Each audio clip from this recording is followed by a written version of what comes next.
ये सम past year के केएसकेबी के पेपर में आ चुका है। इंपॉर्टेंट सम है। अगर आप क्विक रिवीजन कर रहे हैं तो कैलकुलस ऑन करके बैठें, और अगर पहली बार कर रहे हैं तो नोटबुक लेकर बैठें, साथ साथ करते हैं। सबसे पहले हमें स्टेटमेंट शोइंग इंटरेस्ट कैलकुलेशन बनाना पड़ता है। जो डिटेल दी गई है वो हमने लिख दी। कैश प्राइस दी गई है, डाउन पेमेंट दिया गया है और इंस्टॉलमेंट्स दे रखी हैं। हमें इस समय रेट ऑफ इंटरेस्ट नहीं दे रखा है, और इंटरेस्ट का एब्सोल्यूट अमाउंट भी नहीं दे रखा है। तो इंटरेस्ट का एब्सोल्यूट अमाउंट हम निकाल सकते हैं कॉन्ट्रैक्ट प्राइस की मदद से। कॉन्ट्रैक्ट प्राइस होता है डाउन पेमेंट प्लस इंस्टॉलमेंट्स। तो डाउन पेमेंट भरी 4,000, और इंस्टॉलमेंट्स का अगर आप टोटल करें तो इंस्टॉलमेंट्स का टोटल है 16,000। करेक्ट। तो 4,000 प्लस 16,000, कॉन्ट्रैक्ट प्राइस है 20,000। अब कॉन्ट्रैक्ट प्राइस का एक और फॉर्मूला होता है, कैश प्राइस प्लस इंटरेस्ट। जब इज इक्वल टू होता है तो दो साइड्स होते हैं, left and right. Left side आप 20,000 लिख सकते हैं। कैश प्राइस क्वेश्चन में दे रखा है, आपने ध्यान से पढ़ा हो तो ये रहा 17,200। तो मैंने कैश प्राइस लिख दिया।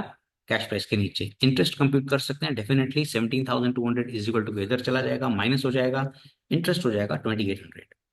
ये 2,800 वेरियस ईयर्स में डिस्ट्रीब्यूट होगा in the ratio of outstanding contract price, जिसके लिए हमें एक छोटी सी वर्किंग और करनी पड़ेगी। 1/1/2008 को हमारी कॉन्ट्रैक्ट प्राइस थी 20,000। पहले दिन डाउन पेमेंट 4,000 भरा, लिखा हुआ है, राइट। तो आउटस्टैंडिंग कॉन्ट्रैक्ट प्राइस पहले दिन कितनी रही? 16,000। अब ये 31/12/08 को पेमेंट की बारी आई तो वो डेट लिखी मैंने, यही 16,000 यहाँ कॉपी किया। 31/12/08 को मैंने कितनी पेमेंट करी? 8,000। तो इतनी कॉन्ट्रैक्ट प्राइस कम हो गई। अग्रीड। 8,000 की पेमेंट हो गई।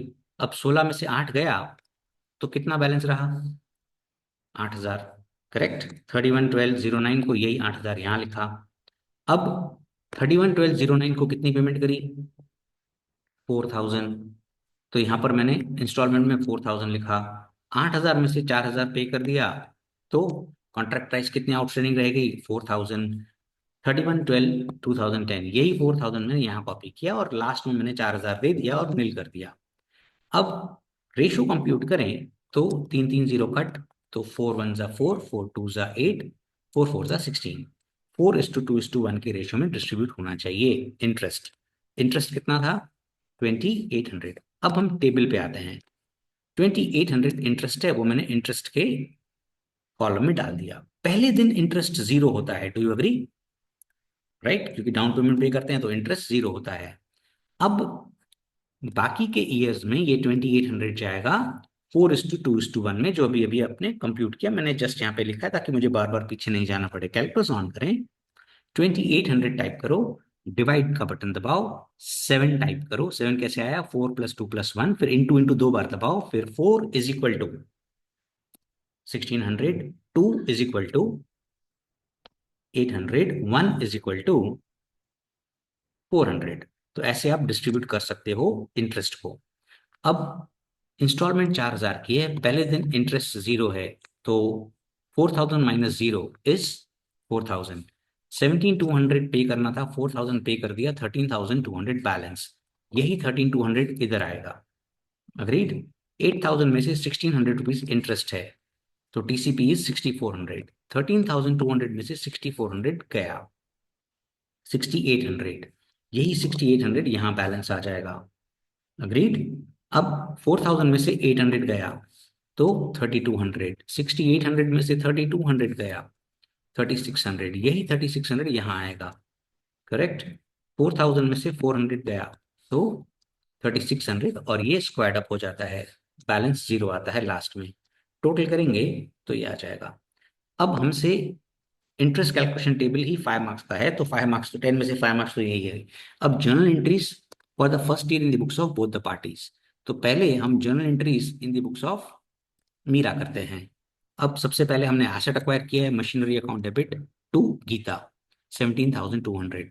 अब दो मेथड होते हैं जर्नल एंट्री के। ये मेथड 1 है जिसमें अपने पूरा कैश प्राइस का एंट्री कर दिया। मेथड 2 है जिसमें machinery account debit to Geeta करते हैं, उसमें हम सिर्फ डाउन पेमेंट का करते हैं। तो दोनों ही वैलिड है, but this is more easy, तो I will suggest you opt for this. 1/1/08 को हमने पेमेंट करी, down payment, Geeta account debit to bank 4,000। अब इंटरेस्ट की एंट्री साल के एंड में लगती है 31/12/2010। इंटरेस्ट हमारे लिए एक्सपेंस है, interest account debit to Geeta. कितना इंटरेस्ट था, टेबल शोइंग इंटरेस्ट कैलकुलेशन में आपको मिल जाएगा 1600। तो अपन ने यहाँ पर लिख दिया 1600। अब जो फोर्थ एंट्री होती है वो सेकंड एंट्री ही होती है, सिर्फ अमाउंट चेंज होता है। तो सेकंड एंट्री आपने जो लिखी है गीता टू बैंक 31/12/08 को, यही होगी Geeta account debit to bank. सिर्फ अमाउंट चेंज होगा, 4000 की जगह अब आपने यहाँ पर 8000 पे किया है, तो 8000 लिखेंगे। तो ये एक ट्रिक है लर्न करने की कि सेकंड एंट्री ही फोर्थ एंट्री होती है। अब 31/12/08 को डिप्रिसिएशन लगाएंगे। Depreciation account debit to machinery, cash price पे लगता है डिप्रिसिएशन, और डिप्रिसिएशन दे रखा है 10% रिड्यूसिंग बैलेंस मेथड। तो 17,200 का 10% होता है 1720। राइट। डिप्रिसिएशन एंड इंटरेस्ट दोनों नॉमिनल अकाउंट है, वो प्रॉफिट एंड लॉस में ट्रांसफर होंगे। Profit and loss account debit to interest to depreciation. Interest था 1600, डिप्रिसिएशन है 1720, इनका टोटल करेंगे तो 3320। करेक्ट। अब journal entry in the books of Geeta, जो सेलर है। अब हमारे लिए गुड्स हैं और मीरा हमारी डेटर है, तो Meera account debit to sales 17,200। अब हमें पहले डाउन पेमेंट मिली, bank account debit to Meera 4000। Right, bank is the receiver, Meera is the giver. अब इंटरेस्ट मेरे लिए इनकम है, मैं सेलर हूं, तो Meera account debit to interest. Meera is the receiver of services, that's why Meera account debit. Interest is my income, credit all incomes and gain. जो second entry होती है वही फोर्थ एंट्री होती है, ये ट्रिक है। डेट सिर्फ अलग हो जाएगी 31/12/08। हाँ डेफिनेटली अमाउंट भी अलग होंगे, रट्टा मत मारना, ये मत लिख कर आना फोर्थ एंट्री में। एंट्री बोला सेम होगी, bank account debit to Meera 8000 rupees. Agreed. अब इंटरेस्ट मेरे लिए नॉमिनल अकाउंट है, डेप्रिसिएशन की एंट्री तो मैं पास ही नहीं करूंगा क्योंकि मैं तो सेलर हूं, मेरे लिए तो वो गुड्स है। Interest account debit to PNL, 1600 रुपीज का इंटरेस्ट मैंने पीएनएल में ट्रांसफर कर दिया। अब वो कह रहा है मशीनरी अकाउंट बनाओ। मशीनरी हमारे लिए एसेट है, एसेट है तो वो डेबिट साइड से शुरू होगा। राइट, हम अभी in the books of buyer बना रहे हैं, right, in the books of Meera बना रहे हैं। तो machinery account debit to Geeta 17,200। Depreciation की एंट्री पास होती है साल के एंड में। अगर मेरा साल शुरू हो रहा है 1108 को तो खत्म होगा 31/12/08 को। बाय डेप्रिसिएशन 17,200 का 10% 1720। टोटल करेंगे, इधर जाएगा डिफरेंस बाय बैलेंस सीडी। जो बैलेंस सीडी है वही बैलेंस बीडी है। Depreciation is an adjustment entry pass to the end of the year. बहुतों को डेट्स में दिक्कत होती है, तो याद रहे 1109 को शुरू हुआ है तो 31/12/09 को खत्म होगा। बाय डेप्रिसिएशन, क्योंकि आरबीएम है तो 15,480 का 10% 1548। टोटल करेंगे, इधर जाएगा डिफरेंस बाय बैलेंस सीडी। जो बैलेंस सीडी है वो बैलेंस बीडी है। अब 11/0/2010 तो यहाँ पर आएगा 31/12/2010 बाय डिप्रिसिएशन 1393। राइट। अब टोटल करेंगे, इधर जाएगा डिफरेंस बाय बैलेंस सीडी। जो बैलेंस सीडी है वही बैलेंस बीडी है। अब इसमें हमें गीता अकाउंट भी पूछा गया है। गीता हमारे लिए लायबिलिटी है, तो अकाउंट शुरू होगा क्रेडिट साइड से, हम लिखेंगे बाय मशीनरी। और आप चेक भी कर सकते हैं, मशीनरी अकाउंट की डेबिट साइड आपने लिखा है टू गीता, करेक्ट। तो गीता में क्रेडिट साइड लिखेंगे बाय मशीनरी। अब हम डाउन पेमेंट दी है, Geeta is the receiver, Geeta account debit to bank. Interest की entry by side, by interest 1600। Now जो सेकंड एंट्री होती थी वही फोर्थ एंट्री होती थी, अग्रीड। तो जो सेकंड पोस्टिंग है वही फोर्थ पोस्टिंग है। डेट सिर्फ मतलब 31/12/2008 टू बैंक 8000 रुपीज। अब आप टोटल करेंगे, इधर जाएगा डिफरेंस टू बैलेंस सीडी। जो बैलेंस सीडी है वो बैलेंस बीडी। राइट। अब सेम ये जो इंटरेस्ट की एंट्री है यहाँ पर आपको कट कॉपी पेस्ट करनी है, डेट अलग सिर्फ और अमाउंट अलग डेफिनेटली। बाय इंटरेस्ट, अब इंटरेस्ट आपने इंटरेस्ट शोइंग के टेबल में बनाया हुआ है, कितना है इंटरेस्ट 800। तो अभी आप 800 की इंटरेस्ट की एंट्री लिखेंगे यहाँ पर, करेक्ट। फिर आप टू बैंक लिखेंगे 4000। टोटल किया, इधर गया डिफरेंस टू बैलेंस सीडी। जो बैलेंस सीडी है वो बैलेंस बीडी है, right. Interest again 400 to bank 4000 and it will be a squared up account. ये sum, Mohan purchased a WagonR under the hire purchase system, ये एक इंपॉर्टेंट सम है। Let us start. इसमें भी वही कॉन्सेप्ट है पर थोड़ा अलग है। यहाँ पर भी हमें रेट ऑफ इंटरेस्ट नहीं दे रखा है और कॉन्ट्रैक्ट प्राइस की मदद से हम लोग कंप्यूट करेंगे। अब सबसे पहले जितनी डिटेल दे रखी है हमने वो लिख ली एज यूजुअल। अब हमने कॉन्ट्रैक्ट प्राइस का फॉर्मूला डाला। कॉन्ट्रैक्ट प्राइस का फॉर्मूला होता है डाउन पेमेंट प्लस इंस्टॉलमेंट। तो डाउन पेमेंट इस सम में हमारी है 80,000 और लाख लाख रुपए की 4 इंस्टॉलमेंट्स है। अग्रीड। तो 80,000 प्लस 4 लाख, तो कॉन्ट्रैक्ट प्राइस हो गया 4,80,000। अब कॉन्ट्रैक्ट प्राइस का एक और फॉर्मूला अभी अभी आपने सीखा, कैश प्राइस प्लस इंटरेस्ट। जब इज इक्वल टू होता है, दो साइड होते हैं लेफ्ट एंड राइट, तो लेफ्ट साइड अपने 4,80,000 लिख दिया, कैश प्राइस 4 लाख दे रखा है सम में, ये रहा कैश प्राइस। अब कैश प्राइस आ गया 4 लाख, तो इंटरेस्ट कितना होगा, तो इंटरेस्ट आ जाएगा 80,000। अब आपने पिछले सम में एक रेशो कंप्यूट किया था, राइट। मैंने ये सम इसी वीडियो में इसलिए रखा है क्योंकि इस सम में जो अभी हम वैगनार वाला सम कर रहे हैं उसमें ये कैलकुलेशन करने की जरूरत नहीं है। क्यों? क्योंकि एक इजियर वर्जन है इसका। कॉन्ट्रैक्ट प्राइस इक्वल इंस्टॉलमेंट्स में है, 4 इक्वल इंस्टॉलमेंट्स हैं। आप देख सकते हैं लाख लाख रुपए की 4 इंस्टॉलमेंट्स हैं, जबकि यही इंस्टॉलमेंट्स पिछले सम में इक्वल नहीं थी, जो उस सम को खास बना रहा था। इधर देखो, पहली इंस्टॉलमेंट 8,000 थी, फिर 4,000 है। अग्रीड। जबकि इस सम में लाख लाख रुपए की 4 इंस्टॉलमेंट्स है।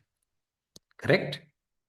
अब अगर ऐसा होता है इक्वल इंस्टॉलमेंट्स हैं, तो ratio of outstanding contract price at the end of the each year will be, अब क्योंकि 4 इंस्टॉलमेंट्स हैं, कितनी इंस्टॉलमेंट्स हैं, 4, तो हो जाएगा 4:3:2:1, दैट सिंपल इट इज। तो ये सम और छोटा हो गया। आप सिर्फ ये डायलॉग लिख सकते हैं और दैट इज एब्सोल्युटली वैलिड कि क्योंकि 4 इक्वल इंस्टॉलमेंट्स हैं तो हम आउटस्टैंडिंग कॉन्ट्रैक्ट प्राइस का रेशियो ऐसे कंप्यूट कर सकते हैं। अब इंटरेस्ट भी मिल गया और रेशियो भी मिल गया। इंटरेस्ट कितना था, 80,000। पहले दिन इंटरेस्ट होता है 0। अग्रीड। अब 4:3:2:1 कैलकुलेटर ऑन करें, 80,000 टाइप करें, डिवाइड का बटन, 10। 10 कैसे आया, 4+3+2+1, इंटू इंटू का बटन दबाएं, फिर 4 = अब ऑल क्लियर नहीं दबाएं, हाँ, 3 = इस पूरे प्रोसेस में बीच में ऑल क्लियर नहीं दबाना, फिर 2 और 1 राइट। तो ऐसे हमने कंप्यूट करा इंटरेस्ट। अब 80,000 माइनस 0 इज 80,000। अब ये सेम कैलकुलेशन है, 320 इधर आ जाएगा। अब 1 लाख में से 32,000 इंटरेस्ट है, तो टीसीपी इज 68। 320 में से 68 चला जाएगा तो 252, ये 252 यहाँ आ जाएगा। 1 लाख में से 24,000 माइनस करोगे तो 76। अब 252 में से 76 माइनस करोगे तो 176। 176 आप इधर लिखोगे, करेक्ट। 1 लाख में से 16,000 इंटरेस्ट है, तो टीसीबी कितना, 84। 176 में से 84 काटोगे तो 92, यहाँ पर 92 लिखोगे। अब 1 लाख माइनस 8, तो यहाँ पर 92, और 92 माइनस 92 0 हो जाता है। और अब आप टोटल करेंगे तो 4,80,000 एंड 4 लाख। अब इस सम में हमें पूछा है वैगनार अकाउंट, जैसे पिछले सम में हमने मशीनरी अकाउंट बनाया था। तो फटाफट आप डेबिट साइड से स्टार्ट करेंगे, बिकॉज एसेट है टू वेंडर, क्योंकि वेंडर का नाम नहीं दे रखा है। बाय डेप्रिसिएशन 40,000, 10% है। इस समय डेप्रिसिएशन 10% है, एसएलएम, पिछले समय था आरबीएम, इसीलिए मैंने ये सम सिलेक्ट किया है। अब 40,000 टोटल किया difference, by balance CD 360, to balance BD, जो बैलेंस सीडी है वो टू बैलेंस बीडी है। अब साल शुरू हुआ है अप्रैल 2006, खत्म होगा 31 मार्च 2007। अगर डेट्स में दिक्कत है तो ध्यान रखना, डिप्रेशन की एंट्री साल के एंड में होती है। एसएलएम है, कॉस्ट पर निकलेगा, 360 पे मत निकाल के आना। 4 लाख का 10% 40,000, 360 इधर आया, डिफरेंस बाय बैलेंस सीडी 320, जो बैलेंस सीडी है वो बैलेंस पीडी है। साल शुरू हुआ 1 अप्रैल 07, खत्म होगा 31/3/08। बाय डिप्रिशिएशन 4 लाख पर निकलेगा, एसएलएम है 40,000, 320 इधर गया, डिफरेंस बाय बैलेंस सीडी 280, जो बैलेंस सीडी है वो बैलेंस बीडी है। अब 08 को शुरू हुआ है, 09 को साल खत्म होगा, बाय डिप्रिशिएशन 40,000। 40,000 कैसे, कॉस्ट पर, टोटल किया डिफरेंस बाय बैलेंस सीडी। अब हमें ये कह रहा है इस सम में journal entries in the books of seller, vendor, तो वही एंट्री जो अपन ने पास करी है। Mohan account debit to sales, right, bank account debit to Mohan, interest मेरे लिए इनकम है, Mohan account debit to interest. Second entry ही फोर्थ एंट्री होती है, bank account debit to Mohan 1 lakh, correct. पूरा मैंने एक्सप्लेन कर रखा है। Interest is a nominal account transfer to PNL. फिर next year Mohan account debit to interest. अब bank account debit to Mohan, then interest to PNL, 24,000, ये सब कैलकुलेशंस आपने इंटरेस्ट की टेबल में पड़ी हैं आपके पास। फिर इसको आप ट्रांसफर करेंगे, सेम इंटरेस्ट टू पीएनएल। 3 साल की आपको एंट्रीज करनी है, right. Hope this sum and video is helpful to you. Wish you good luck, exam में अच्छा करना, मेहनत करना। Good luck, bye. ये सम एक्टिवा वाला है, ये हो सकता है आ जाए एग्जाम में, कर लेना। Good luck.